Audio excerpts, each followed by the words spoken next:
Bismillahirrahmanirrahim. Assalamualaikum warahmatullahi wabarakatuh. Apa kabar teman-teman semua? Pada sesi kali ini kita akan membahas tentang perencanaan dan penetapan tujuan organisasi. Pada prinsipnya, organisasi digunakan untuk memudahkan manusia dalam menjalankan suatu tujuan. Ada beberapa tujuan, ada beberapa maksud. Dengan adanya organisasi lebih mudah bagi sekelompok orang untuk menjalankan tujuan. Maka lebih lanjut kita akan mempelajari tentang perencanaan dan penetapan tujuan organisasi. Dalam mempelajari organisasi, alangkah baiknya kita mengetahui terlebih dahulu terkait dengan pengertian organisasi. Menurut bahasa dari asal kata dari bahasa Yunani, merupakan berasal dari kata organon atau yang berarti sebagai alat. Sedangkan berdasarkan Kamus Besar Bahasa Indonesia, organisasi diartikan sebagai sebuah kesatuan, susunan, dan sebagainya yang terdiri atas bagian-bagian orang dan sebagainya dalam perkumpulan dan sebagainya untuk tujuan tertentu. Sedangkan arti yang kedua, menurut KBBI, organisasi adalah kelompok kerjasama antara orang-orang yang diadakan untuk mencapai tujuan-tujuan bersama. Itu pengertian menurut KBBI. Sedangkan menurut para ahli, teman-teman bisa melihat pada slide. Yang pertama adalah menurut Bond dan Kars mendefinisikan bahwa organisasi adalah suatu proses tersusun yang orang-orangnya berinteraksi untuk mencapai tujuan.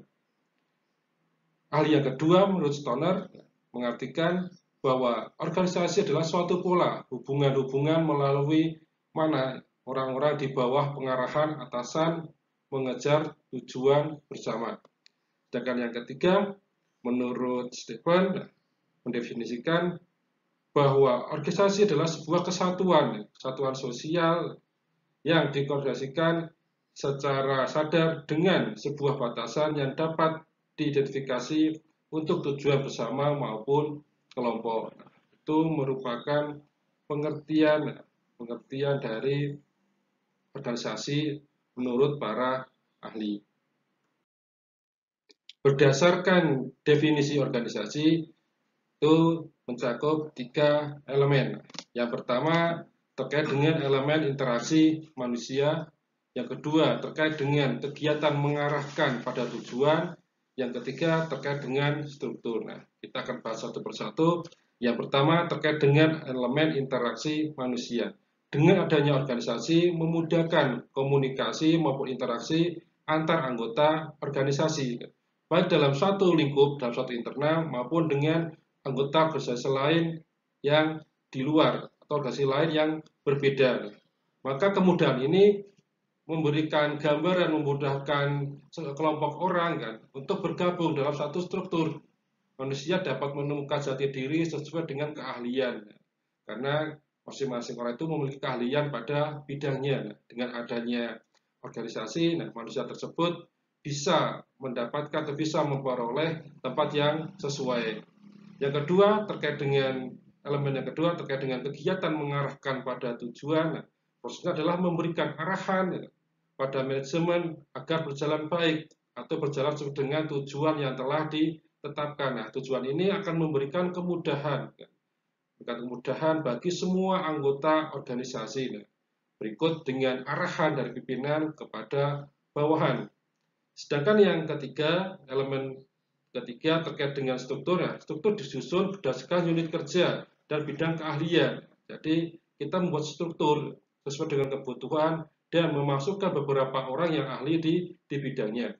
Pada era modern seperti sekarang, organisasi atau struktur organisasi adalah dibuat secara ramping. Artinya apa? Beberapa struktur, beberapa orang yang ahli itu digantikan oleh kemajuan teknologi, terutama teknologi informasi. Nah, ini pada masa sekarang sudah menjadi bagian atau tantangan di era modern. Ternyata bahwa beberapa keahlian seseorang itu sudah bisa digantikan oleh teknologi. Nah, itu 3 elemen terkait dengan definisi organisasi. Nah, terkait dengan jenis organisasi bisa dibedakan menjadi dua. Ada organisasi formal dan organisasi informal. Yang pertama terkait dengan jenis organisasi formal, kita bisa merujuk kepada para ahli, ada Dr. Basu Swasta dan Ibnu Sukoco yang mendefinisikan bahwa organisasi formal merupakan sistem tugas, hubungan wewenang, tanggung jawab, dan pertanggungjawaban yang dirancang oleh manajemen agar pekerjaan dapat dilakukan. Dalam organisasi formal dibentuk untuk memberikan kerangka kerja bagi anggota organisasi. Masing-masing anggota organisasi memiliki tugas dan tanggung jawab yang mungkin berbeda kan. Ada memang yang sekelompok orang itu sama dalam bidang kerja yang sama, tetapi ada beberapa bidang kerja yang tugasnya berbeda. Nah, orang-orang tadi apa? Bekerja sesuai dengan bagian organisasi yang telah dibuat. Nanti teman-teman bisa melihat yang namanya struktur organisasi formal pada slide berikutnya. Nah, berikutnya terkait dengan organisasi informal digunakan oleh atau disusun oleh beberapa orang yang mungkin kan memiliki suatu tujuan yang sama, tetapi apa tidak ada rencana kan, atau apa atau bisa dikatakan organisasi informal itu keberadaannya muncul dalam suatu keakraban, ada hubungan yang baik, ada kebiasaan yang sama kan, entah itu karena hobi atau karena selera. Nah, ambil contoh terkait dengan organisasi informal, teman-teman semua mungkin bisa tahu ya, ada yang namanya perkumpulan orang bernama Agus, seperti itu bagian dari contoh organisasi informal. Nah, pada dasarnya biasanya terkait dengan status kerja, hobi, asal daerah, maupun beberapa penyebab faktor yang lain. Nah, itu dua jenis organisasi menurut sifat. Berikut ini teman-teman bisa melihat contoh dari organisasi formal. Ada contoh struktur organisasi pada universitas, di mana pada puncak tertinggi ada seorang rektor, di bawahnya ada para dekan, bisa ada dekan FEB, dekan Fakultas Ekonomi dan Bisnis, ada dekan farmasi, ada dekan Fakultas Teknik, ada dekan Fakultas Psikologi, atau dekan Fakultas Agama Islam. Para dekan ini membantu para rektor, atau membantu rektor dalam menjalankan tugasnya. Kewenangan utama itu ada pada direktor. Rektor memberikan beberapa arahan kepada dekan. Untuk apa? Untuk menjalankan kegiatan perkuliahan, kegiatan pembelajaran, di mana arahan tadi akan dilaksanakan kan, oleh para kaprodi atau kepala program studi. Di mana kepala program studi ini dia yang menyusun kan terkait dengan jadwal mata kuliah yang dilaksanakan kan, sampai pada struktur yang terendah itu ada mahasiswa. Nah, ini merupakan contoh dari organisasi formal. Mahasiswa menjalankan apa yang telah ditetapkan oleh organisasi kan, atau oleh universitas. Bisa terkait dengan jadwal kuliah kan, atau peraturan yang lain. Jadi dalam organisasi formal ini memudahkan kan, kepada siapa kita bertanggung jawab atau kepada siapa kita bisa menjalankan perintah. Biasanya perintah diberikan oleh pimpinan dan akan diberikan ke bawah sampai yang terendah dalam melaksanakan kegiatan organisasi. Nah, arahan ini berguna, arahan ini membantu proses tujuan dari organisasi. Struktur dan penyusunan organisasi itu dibuat untuk memungkinkan bagi manajer dalam mengetahui kinerja karyawan atau mengetahui kinerja bawahannya. Dengan adanya struktur lebih mudah bagi manajer untuk melakukan evaluasi. Penyusunan struktur organisasi lebih fokus pada tujuan organisasi. Sedangkan terkait dengan penentuan tujuan organisasi dapat memberikan gambaran kebutuhan yang terdapat dalam struktur organisasi. Jadi pada masing-masing struktur itu akan menggambarkan atau memberikan informasi terkait dengan kebutuhan yang akan dilakukan atau kebutuhan yang bisa mendukung jalannya operasional. Penyusunan struktur organisasi digunakan untuk menghitung kebutuhan jumlah sumber daya manusia. Jadi ketika proses penyusunan awal struktur organisasi, kita bisa mengetahui berapa orang yang dibutuhkan, berapa orang yang akan dilibatkan. Maka pada penyusunan struktur organisasi dapat kita bedakan atau kita bisa memperhatikan 3 hal penting. Yang pertama terkait dengan hierarki tujuan. Yang namanya hierarki tujuan adalah sebuah keseluruhan tujuan organisasi yang bersifat khusus dan umum, yang merupakan tugas bagi anggota organisasi untuk melaksanakan hingga sampai tujuan itu tercapai. Bagi tujuan terlingkup pada tujuan yang telah ditentukan. Tujuan itu bisa bersifat luas, juga bersifat lebih spesifik. Jadi kita bisa membandingkan atau kita bisa membedakan tujuan yang secara umum maupun tujuan secara khusus. Yang kedua terkait dengan departementalisasi, merupakan pembentukan struktur organisasi. Itu dimulai dari menganalisa kegiatan utama organisasi. Kegiatan ini dilakukan oleh organisasi dengan melihat pada kegiatan. Bisa terkait dengan, kalau kita ambil kegiatan bisnis, bisa terkait dengan kegiatan pemasaran, kegiatan produksi, kegiatan distribusi, maupun kegiatan lainnya. Departementasi ini membentuk bagian-bagian tertentu, maka bagian-bagian ini akan melaksanakan tugas sesuai dengan ketentuan yang telah ditetapkan. Bisa terkait dengan sumber daya yang harus dipenuhi, juga terkait dengan pengarahan maupun pengawasan, juga pengendalian. Nah, contoh atau bentuk dari departementasi ini bisa terkait dengan fungsi. Kalau fungsi, sudah kita singgung tadi, ada fungsi pemasaran, ada akuntansi, ada produksi, maupun ada keuangan. Sedangkan terkait dengan produk atau jasa, kita bisa membuat divisi khusus, khusus permesinan, atau khusus perakitan, seperti itu. Terkait dengan wilayah, kita bisa membuat departementalisasi, katakanlah di Jawa Tengah, di Jawa Barat, Jawa Timur, Yogyakarta, maupun daerah lain sebagainya. Terkait dengan waktu, kita bisa membedakan yang namanya departementalisasi itu bisa berdasarkan shift, bisa kerja shift pagi, shift siang, atau shift malam. Atau di beberapa tempat dalam satu hari itu bekerja dibagi dengan 2 shift. Yang ketiga terkait dengan wewenang dan tanggung jawab. Ini memudahkan bagi organisasi untuk memberikan tugas masing-masing bidang, karena masing-masing bidang memiliki tugas yang tidak sama sesuai dengan bidang keahliannya. Misalnya apa? Ini terkait dengan pendelegasian juga, terkait dengan pemberian tugas atau pemberian wewenang kepada pihak lain untuk melaksanakan kegiatan. Ini disebut dengan pendelegasian. Biasanya orang yang mendapatkan pendelegasian adalah orang yang sudah ahli atau dia bisa bertanggung jawab sesuai dengan bidang keahliannya. Itu merupakan tiga yang harus diperhatikan dalam struktur dan penyusunan organisasi. Di sini ada hierarki tujuan organisasi.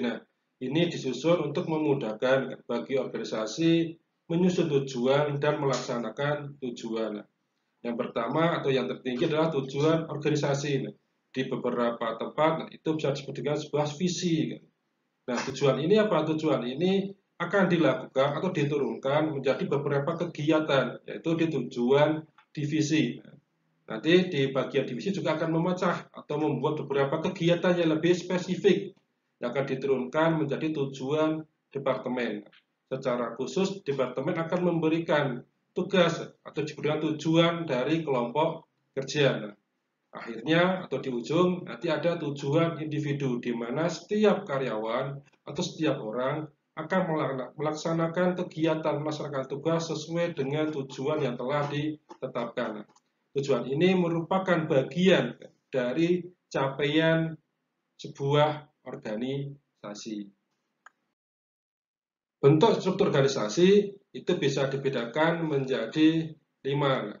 Yang pertama terkait dengan organisasi garis, yang kedua terkait dengan organisasi garis dan staf, yang ketiga terkait dengan organisasi fungsional, yang keempat terkait dengan organisasi komite, dan yang kelima organisasi metrik. Kita akan bahas satu persatu. Yang pertama terkait dengan organisasi garis, ini memberikan kekuasaan yang mengalir. Artinya ada kekuasaan langsung dari pimpinan kepada bawahan atau kepada tingkatan-tingkatan yang ada di bawahnya. Kelebihan dari organisasi garis yaitu memberikan adanya kesatuan dalam perintah. Yang kedua, pimpinan memiliki kekuasaan yang lebih luas dalam membuat suatu keputusan. Yang ketiga, pimpinan lebih cepat dalam mengambil arahan atau membuat suatu arahan. Yang keempat, adanya penghematan biaya yang disebabkan tidak memerlukan banyak pengawas orang. Jadi pengawasan itu bisa diminimalisir. Nah, yang kedua terkait dengan organisasi garis dan staf. Nah, struktur ini kan memiliki hampir kemiripan dengan organisasi garis. Nah, perbedaannya adalah terkait dengan bidang-bidang yang melakukan kegiatan dapat melakukan koordinasi dengan bidang yang lain. Kalau tadi kan ada satu arahan kan, dari atas ke bawah, tetapi di sini kan, di organisasi garis dan staf nah, itu bisa melakukan koordinasi dari masing-masing bidang yang telah dibentuk sesuai struktur yang ada. Nah, di mana koordinasi tadi dilakukan untuk mempermudah pengawasan, untuk mempermudah mengetahui capaian dari suatu organisasi atau untuk digunakan memudahkan komunikasi. Kelebihan dari struktur organisasi garis dan staf yang pertama, staf dapat membantu permasalahan yang dialami pada bidang organisasi yang lain. Yang kedua, staf memiliki wewenang untuk memberikan pelatihan kepada karyawan lain. Dan yang ketiga, manajer memiliki keluasaan dalam memberikan arahan dan tugas. Nah, itu 3 kelebihan dari organisasi garis dan staf. Yang ketiga, terkait dengan organisasi fungsional, merupakan struktur organisasi fungsional yang membuat manajer menempatkan para ahli atau menempatkan beberapa orang yang ahli di bidangnya sesuai dengan tujuan organisasi. Nah, ini akan lebih mudah, ini akan lebih membuat kinerja lebih simpel, lebih ringkas. Nah, kelebihan dari organisasi fungsional adalah bidang kerja yang dikerjakan dan dipertanggungjawabkan itu oleh orang yang sudah ahli di bidangnya. Yang kedua, tugas para manajer lebih ringan karena adanya pembagian tugas. Nah, manajer akan lebih percaya ketika pekerjaan atau tujuan organisasi dikerjakan oleh orang yang ahli di bidangnya. Yang keempat, terkait dengan organisasi komite, nah, ditujukan untuk memudahkan dalam mengumpulkan pendapat tentang berbagai permasalahan yang ada terkait dengan kegiatan organisasi. Nah, dalam pembentukan organisasi komite itu memerlukan beberapa syarat. Yang pertama ada suasana yang nyaman atau bersifat informal. Yang kedua, keseluruhan anggota komite dapat memberikan pendapat. Artinya, masing-masing anggota itu bisa menyuarakan aspirasi. Yang ketiga, seluruh anggota komite dapat memahami semua tugas dan pembagian tugas yang telah diberikan. Itu terkait dengan organisasi komite. Yang kelima, terkait dengan organisasi metrik, merupakan beberapa anggota harus melaporkan kegiatan kepada pimpinan. Masing-masing pimpinan memiliki tanggung jawab terhadap kegiatan yang telah dijalankan. Organisasi metrik ini juga disebut sebagai sebuah organisasi proyek yang dimana terdapat beberapa bagian orang yang ahli dan bekerja dalam satu kegiatan. Kelebihannya apa? Nah, kelebihannya adanya pemusatan kegiatan dan memberikan sumber daya sesuai dengan kebutuhan. Yang kedua, adanya inovasi tanpa mengganggu bidang yang lain. Itu merupakan bentuk struktur dari organisasi. Nah, struktur organisasi ini bisa dipilih kan, ketika seseorang atau seorang pimpinan membuat suatu organisasi sejak awal sudah didesain, sejak awal sudah diberikan arahan, gambaran kan, mana yang akan dipilih kan, entah itu organisasi garis atau garis dan staf, organisasi fungsional, organisasi komite maupun organisasi metrik. Nah, pemilihan ini menyesuaikan dengan operasional maupun dengan tujuan organisasi. Berikutnya terkait dengan dasar penggolongan bagian dalam organisasi. Nah, itu terkait dengan ruang lingkup organisasi, di mana dibatasi oleh bidang kerja yang terdapat di dalamnya. Nah, pembagian bidang kerja dapat memberikan manfaat berupa kemudahan bagi manajer untuk mendapatkan informasi, pengarahan, pengawasan, dan pengendalian. Nah, maka terdapat beberapa faktor dasar yang menjadi pertimbangan kan, dalam penggolongan bagian dalam organisasi. Nah, adapun dasar pertimbangan tersebut ada 5. Yang pertama ada angka, kedua ada waktu, ketiga ada fungsi organisasi, keempat ada luas daerah operasional, dan yang kelima ada jenis barang dan jasa yang dihasilkan. Nah, kita mulai dari yang pertama terkait dengan angka. Nah, penggolongan ini bisa berdasarkan suatu daerah, suatu bidang kerja. Nah, ambil contoh adalah penggolongan pada bidang militer. Nah, bisa kita ketahui ada Kodam 4 Diponegoro. Nah, itu bagian dari contoh penggolongan bagian dalam organisasi untuk memudahkan kita memberikan angka. Contoh yang lain terkait dengan dasar pertimbangan waktu. Nah, adanya penggolongan dari bagian organisasi yang dilakukan berdasarkan waktu yang telah ditetapkan. Nah, contohnya apa? Ada penjadwalan kerja. Nah, dalam 24 jam itu bisa dibagi menjadi 3 shift atau 2 shift. Atau mungkin hanya 1 jam kerja. Artinya dari pagi sampai sore. Yang ketiga terkait dengan fungsi organisasi. Nah, penggolongan dilakukan berdasarkan fungsi manajemen. Biasanya pada umumnya terdapat pembagian pemasaran, produksi, keuangan, maupun ketenaga kerjaan atau human resource management. Yang keempat, terkait dengan luas daerah operasional, penggolongan ini dilakukan karena cakupan wilayah operasional, maka bisa dibagi berdasarkan kabupaten atau kota maupun provinsi.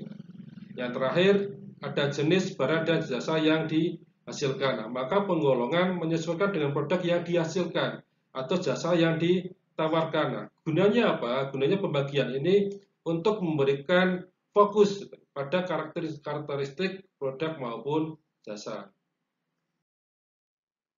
Organisasi yang baik itu memiliki dua karakteristik dasar, di mana karakteristik tersebut terdiri dari keseimbangan dan fleksibel. Nah, yang pertama terkait dengan keseimbangan, itu dibuat terkait dengan sumber daya yang sesuai, struktur yang jelas, dan memiliki hasil yang sesuai dengan apa yang telah diharapkan.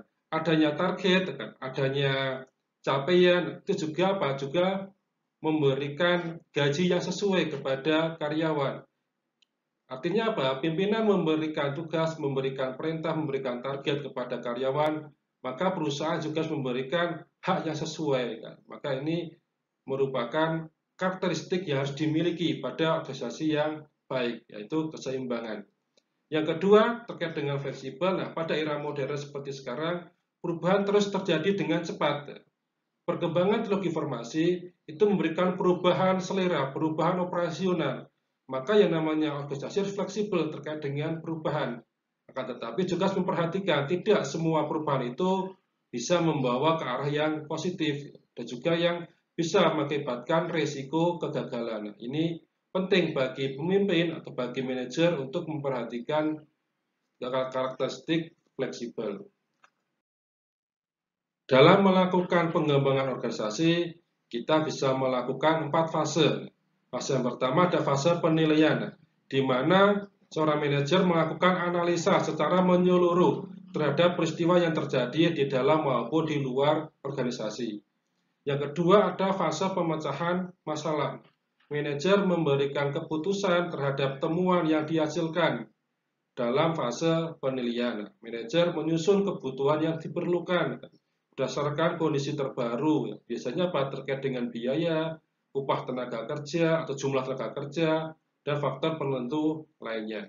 Fase yang ketiga terkait dengan fase pelaksanaan, yaitu melaksanakan secara menyeluruh oleh anggota organisasi secara tepat dan cepat, atau secara efektif dan efisien. Fase yang keempat ada fase evaluasi. Nah, digunakan atau setelah adanya pelaksanaan kegiatan, maka kinerja itu akan dievaluasi. Bidang mana yang tidak sesuai atau bidang mana yang masih kurang. Nah, fungsi dari evaluasi adalah memperbaiki kinerja. Itu adalah 4 fase dalam pengembangan organisasi. Nah, itu tadi kita telah membahas terkait dengan perencanaan dan penetapan tujuan organisasi. Nah, mudah-mudahan apa yang kita bahas ini bisa bermanfaat bagi teman-teman ketika besok akan mendirikan sebuah usaha atau dalam kita berorganisasi, baik itu organisasi informal maupun organisasi informal. Terima kasih, kita ketemu lagi di pertemuan-pertemuan berikutnya. Wassalamualaikum warahmatullahi wabarakatuh.